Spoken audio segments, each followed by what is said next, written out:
Hi guys, magtatanim tayo ng bawang. So, ganyan lang kadali, no? Ibababad lang natin sa tubig yung ating bawang.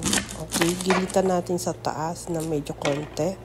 So, ayan. Tapos, kukuha tayo ng baso na medyo kasya dun sa ating bawang at lagyan natin ng tubig na abot yung kanyang dulo. So, after 5 days, ay ganyan nakataas yung bawang at ang dami ng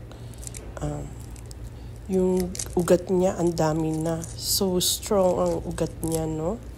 Parang buhok siya at very strong.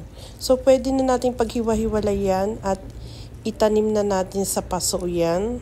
So may instant bawang na kayo. Kahit leaves lang, masarap yan sa sutanghon. Marami pong salamat. At sana ay may natutunan kayo sa araw na ito. Thank you all and God bless you.